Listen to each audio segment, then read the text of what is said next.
प्रभु का धन्यवाद करती हूँ सुंदर समय के लिए, संगति के लिए, करुणा दया के लिए, हर एक आशीष और बरकत के लिए जो उसने हम पर दी और हम धरती पे जिंदा है और परमेश्वर ने हमें संभाला रखा है, हमारे परिवार को भी बचाया है और हर परेशानी से हमें दूर रखा है। उसका धन्यवाद करना हमारे लिए वाजिब मुनासिब है। तो मांगते रहिए, प्रार्थना करते रहिए, परमेश्वर के नज़दीक आइए और परमेश्वर की बड़ी मर्जी है कि आप उसके वचनों को सुने, क्योंकि वो चाहता है कि हर एक जान बचे और जान बच सकती है उसके बेटे यीशु मसीह के द्वारा, क्योंकि जजमेंट उसी का है। तो मांगते रहिए, प्रभु यीशु मसीह के नाम से मांगिए और नाम से कहिए कि आमीन, तब आपकी दुआओं को सुना जाएगा। तो भजन संगीता उसका पहला चैप्टर 1 से 5 पद तक। तो यहाँ पर जब हम बाइबल पढ़ते हैं तो हमें परमेश्वर के वचन हैं जो दाऊद राजा ने लिखा, जो इस्राएल के दूसरे राजा थे, परमेश्वर ने उन्हें चुना था। तो उन्होंने ये सब वचन लिखे हैं भजन संगीता। तो इसमें लिखा है कि मुबारक वो व्यक्ति है जो परमेश्वर की बातों को मानता है और उस पर चलता है और विश्वास करता है और परमेश्वर में बना रहता है। वो जहाँ भी जाएगा उसको सफलता मिलेगी, क्योंकि परमेश्वर के वचन उसके अंदर हैं। और आप जानते हैं वचन कभी मरते नहीं और परमेश्वर का वादा कभी ख़त्म नहीं होता है जब तक आप धरती पर हैं। अगर आप उसके साथ मिलकर चलेंगे तो वो भी आपके साथ चलेगा और आपको संभालेगा। लेकिन अगर हम बाइबल को पढ़ते हैं कि दुष्ट व्यक्ति के बारे में परमेश्वर क्या कहता है, जो बुरे व्यक्ति हैं, तो भाई बहनों, दुष्ट व्यक्तियों के बारे में परमेश्वर कहता है कि जो दुष्ट व्यक्ति होते हैं वो कभी अच्छा सोचते नहीं हैं, अच्छा बोलते नहीं हैं, उनकी चाल भी बिगड़ी हुई है और वो हमेशा दूसरे लोगों के साथ बुराई ही करते हैं। जहाँ भी जाते हैं बुराई ही उत्पन्न होती है।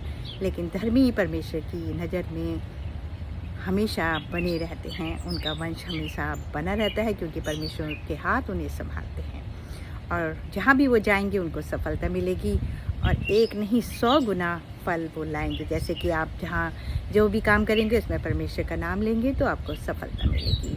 और बाइबल में लिखा है कि जो धर्मी जन होते हैं, जो परमेश्वर पर विश्वास रखते हैं, वो उस वृक्ष के समान है जो नदी के किनारे लगाया जाता है और जब पानी उसे मिलता रहता है और धूप मिलती रहती है तो वह हरा भरा रहता है और समय आने पर उसमें फल भी लगते हैं और हमेशा उसके नीचे लोग बैठते हैं, क्योंकि परमेश्वर का वचन धर्मी के साथ रहता है। लेकिन जो दुष्ट व्यक्ति होते हैं वो कभी भी सफलता नहीं प्राप्त करते, और क्योंकि परमेश्वर की नज़र गुनाह को नहीं देख सकती, ना ही वो झूठ बोलता है।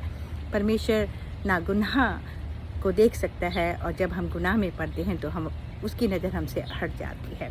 तो भाई बहनों, हमें क्या करना चाहिए? हमें ये करना चाहिए कि हमें दुष्टों के साथ संगति नहीं करनी चाहिए, ना उनके संग बैठना चाहिए और ना ही उनकी हंसी मजाक जो वो करते हैं, ठट्टा, उसमें भी शामिल होना चाहिए। हमें अलग होना चाहिए, क्योंकि धर्मी जन पर परमेश्वर की नज़र होती है। और जो दुष्ट व्यक्ति होते हैं, बाइबल में उसका उदाहरण है कि वो जब किसान अपनी फसल उगाता है और उसके साथ गेहूं को काटता है, तो जब गेहूं के साथ वो छटनी करता है तो भूसे को अलग कर देता है और गेहूं को अलग, और गेहूं को तो वो खत्तों में भर लेता है लेकिन भूसा वहीं छोड़ देता है। और जब हवा चलती है तो वो भूसा हवा में उड़ जाता है। इसी तरह से बुरे व्यक्तियों का भी बुरे व्यक्तियों का ही ऐसे ही होता है कि उनका पता भी नहीं चलता वो कहाँ गए और उनका वंश हमेशा सदा नहीं बना रहता। और परमेश्वर के पास धर्मी के लिए तो स्वर्ग है और अधर्मी जो बुरे लोग हैं उनके लिए नरक है।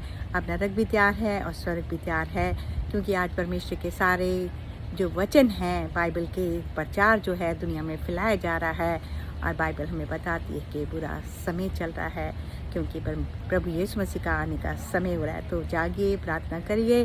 परमेश्वर ने हमें आज़ाद तो बनाया है, लेकिन कुछ वचन भी दिए हैं जिनको हमने मानना है और उन पर चलना है, क्योंकि हमारा परमेश्वर यहोवा जो प्रभु यीशु मसीह के पिता हैं वो वादे के परमेश्वर हैं और वो इब्राहिम, इसहाक, मूसा के खुदावन हैं।